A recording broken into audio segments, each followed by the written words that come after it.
ನಮಸ್ತೆ ವೀಕ್ಷಕರೇ, best news ಲಾಗನ್ನು Kannada ಚಾನಲ್ಗೆ ಮತ್ತೆ ನಿಮ್ಮೆಲ್ಲರಿಗೂ ಸ್ವಾಗತ.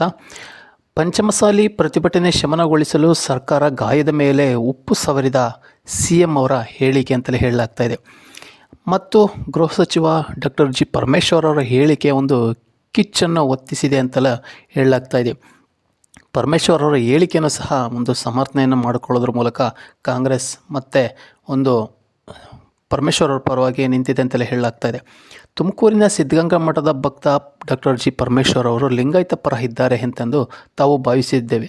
ಅದಕ್ಕಾಗಿ ಅವರು ಸಮುದಾಯದ ಬೆಂಬಲದೊಂದಿಗೆ ಕೊರಟಗೆರೆ ಸ್ಥಾನವನ್ನು ಗೆದ್ದಿದ್ದಾರೆ ಅಂತಲೂ ಸಹ ಒಂದು ಹೇಳಿಕೆಯನ್ನು ಕೊಟ್ಟಿದ್ದಾರೆ. ಬೆಳಗಾವಿ ಸುವರ್ಣ ವಿಧಾನಸೌಧದ ಮುಂದೆ ಮೀಸಲಾತಿಗಾಗಿ ಹೋರಾಟ ನಡೆಸಿದ ಪಂಚಮಸಾಲಿ ಸಮಾಜದವರ ಮೇಲೆ ಲಾಠಿ ಚಾರ್ಜ್ ಮಾಡಿದ ವಿಷಯ ಗುರುವಾರ ಮತ್ತೆ ಪ್ರತಿಧ್ವನಿಸಿದೆ. 2A ಮೀಸಲಾತಿಗಾಗಿ ಒತ್ತಾಯಿಸಿ ಪಂಚಮಸಾಲಿ ಲಿಂಗಾಯತ ಸಮುದಾಯ ನಡೆಸುತ್ತಿರುವ ಹೋರಾಟವನ್ನು ನಿಭಾಯಿಸುವಲ್ಲಿ ಸರ್ಕಾರ ವಿಫಲವಾಗಿದೆ. ಬೆಳಗಾವಿಯಲ್ಲಿ ಪ್ರತಿಭಟನಾಕಾರರ ಮೇಲೆ ಕಲ್ಲು ತೂರಾಟ ಮತ್ತು ಪೊಲೀಸ್ ಲಾಠಿ ಚಾರ್ಜ್ ಮಾಡಿದ್ದರಿಂದ ಹಿಂಸಾಚಾರಕ್ಕೆ ಕಾರಣವಾಯಿತು ಎಂತಂದು ಪ್ರತಿಪಕ್ಷಗಳು ಒಂದು ಆರೋಪವನ್ನು ಮಾಡ್ತಾ ಇದ್ದಾರೆ. ಇದು ಉತ್ತರ ಕರ್ನಾಟಕ ಆಡಳಿತಾರೂಢ ಕಾಂಗ್ರೆಸ್ ಸರ್ಕಾರದ ಮೇಲೆ ತನ್ನದೇ ಆದ ಒಂದು ಪ್ರಭಾವ ಬೀರುವ ಸಾಧ್ಯತೆ ಇದೆ ಅಂತಲೂ ಸಹ ಹೇಳಲಾಗ್ತಾ ಇದೆ. 2A ಮೀಸಲಾತಿಗಾಗಿ ಪಂಚಮಸಾಲಿ ಸಮುದಾಯ ನಡೆಸುತ್ತಿರುವ ಪ್ರತಿಭಟನೆ ಅಸಂವಿಧಾನಿಕ ಎಂತಂದು CM ಸಿದ್ದರಾಮಯ್ಯನವರು ನೀಡಿರೋ ಹೇಳಿಕೆ ಗಾಯದ ಮೇಲೆ ಉಪ್ಪು ಸುರಿದಂತಾಗಿದೆ. ಗೃಹ ಸಚಿವ ಡಾಕ್ಟರ್ ಜಿ ಪರಮೇಶ್ವರ್ ಅವರು ಪ್ರತಿಭಟನಾಕಾರರು ಕಾನೂನನ್ನು ತಮ್ಮ ಕೈಗೆ ತೆಗೆದುಕೊಂಡಿದ್ದರಿಂದ ಲಘು ಲಾಠಿ ಚಾರ್ಜ್ ಮಾಡಲಾಯಿತು ಎಂದು ಸಮರ್ಥನೆಯನ್ನು ಸಹ ಮಾಡಿಕೊಂಡಿದ್ದಾರೆ. ಅದಕ್ಕಿಂತ ಮುಂದೆ ಹೋಗಿ ಪ್ರತಿಭಟನಾಕಾರರಿಗೆ ಮುತ್ತು ಕೊಡಬೇಕಾಗಿತ್ತಾ ಅಂತ ಸಹ ಒಂದು ಹೇಳಿಕೆ ಕೊಡೋದ್ರ ಮೂಲಕ ಮತ್ತೆ ಕಿಚ್ಚನ್ನು ಹೊತ್ತಿಸಿದ್ದಾರೆ.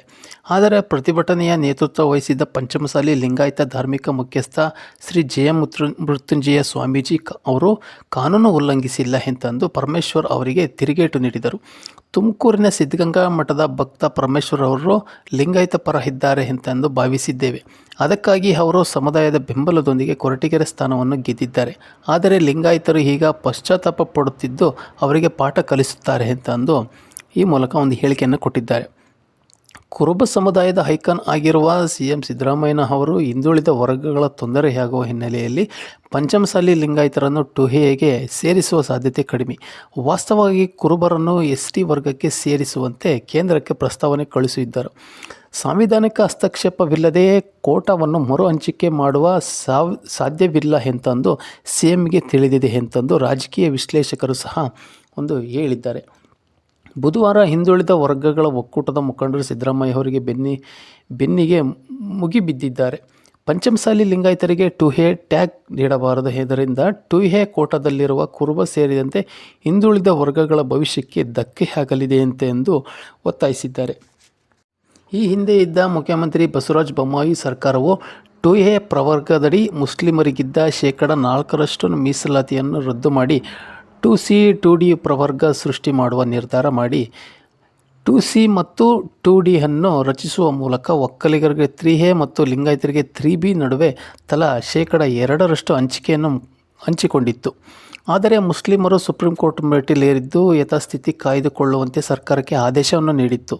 ಈ ಆದೇಶದ ನಂತರ ಬೊಮ್ಮಾಯಿ ಸರ್ಕಾರವು ಸುಪ್ರೀಂ ಕೋರ್ಟ್ನಲ್ಲಿ ಈ ಕುರಿತು ಅಫಿಡವಿಟ್ ಸಲ್ಲಿಸಿತ್ತು.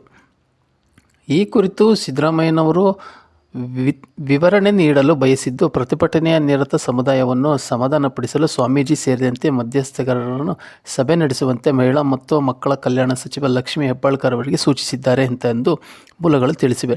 2013ರಲ್ಲಿ ಬೆಳಗಾವಿಯ ಸುವರ್ಣ ವಿಕಾಸಸೌಧದಲ್ಲಿ SC ಕೋಟಾ ವರ್ಗೀಕರಣಕ್ಕೆ ಒತ್ತಾಯಿಸಿ SC ಎಡ ಸಮುದಾಯದ ಮೇಲೆ ನಡೆದ ಲಾಠಿ ಚಾರ್ಜ್ ವಿಧಾನಸಭಾ ಚುನಾವಣೆಯ BJP ಸೋಲಿಗೆ ಕಾರಣವಾಗಿತ್ತು.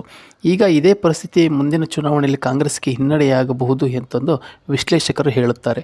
ಈ ಘಟನೆಗೆ ನಡೆಯಬಾರದಿತ್ತು ಮತ್ತು ಇದು ಈಗ ರಾಜಕೀಯ ತಿರುವನ್ನು ತೆಗೆದುಕೊಳ್ಳುತ್ತಿದೆ ಎಂತಂದು ಪಂಚಮಸಾಲಿ ಲಿಂಗಾಯತ ಸಮುದಾಯದ ಕಾಂಗ್ರೆಸ್ ನಾಯಕರು ಹೇಳುತ್ತಾರೆ.